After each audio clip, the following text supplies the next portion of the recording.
Nanganganib matanggalan na naman ng isa pang titulo si former undisputed world welterweight champion Terence "Bud" Crawford. Ito po ay matapos ihayag ni reigning WBO and lineal junior welterweight champion Teofimo "Takeover" Lopez na kanyang gagamitin ang WBO super status upang maging automatic mandatory challenger ni Terence Crawford. Matatandaang ang pag-ayaw ni Terence Crawford na labanan ng kanyang mandatory tulad ni Jaron Boots Ennis ay naging sanhi ng pagkawala ng kanyang IBF title. Kaya naman pinangangambahang matatanggalan na naman ng titulo si Crawford sakaling ito ay umayaw na naman sa kanyang mandatory challenger.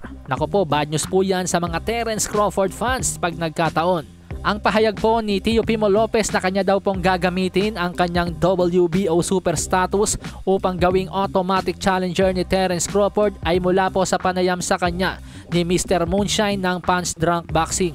Sa totoo lang mga amigos, hindi ko rin po alam kung ano ang dahilan ni Crawford kung bakit ayaw niyang labanan si Teofimo Lopez. Gayong willing siyang labanan si Gervonta Tank Davis kung aakyat mula sa lightweight papuntang welterweight division. Samantalang nung si Teofimo Lopez ang nagbabalak akyatin siya sa welterweight, ayaw naman pong pumalag ni Crawford. Opo, nandun na tayo na malaking pera talaga ang kanyang kikitain kung si Tank Davis ang kanya makakalaban at isa pa, mas lalo siyang sisikat. Pero dapat din po nating alalahanin yung katayuan ngayon ng PBC na walang garantor, walang investor. Sa kabilang banda, kung si Teofimo Lopez naman po ang kanyang lalabanan, opo, hindi po kasing sikat ni Tank Davis si Teofimo Lopez, pero in terms of legacy, di hamak na mas mayaman ng legasiya ni Teofimo Lopez kumpara kay Gervonta Tank Davis.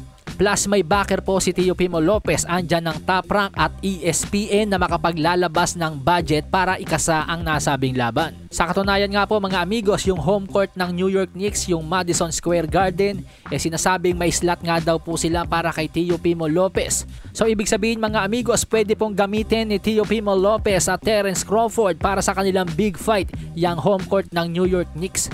Anyway, sa iba pang balita mga amigos, former world champion Tevin Farmer dumagdag sa panibagong testigo at nakapanood ng sinasabing sparring ni Gervonta Tank Davis at Devin "The Dream" Haney.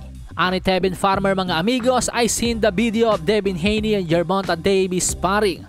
That young and taught you a lesson. So ibig sabihin mga amigos, binigyan lang daw po ng boxing lesson at dinomina ni Devin Haney itong si Gervonta Davis sa kanilang naging sparring. Bagay na nauna ng pinatotohanan ng ama ni Floyd Mayweather Jr. na si Floyd Mayweather Sr. It only one man controlled it, and that was Devin Haney. Alasahin ang baraha, patunayan mo sa akin ha, sino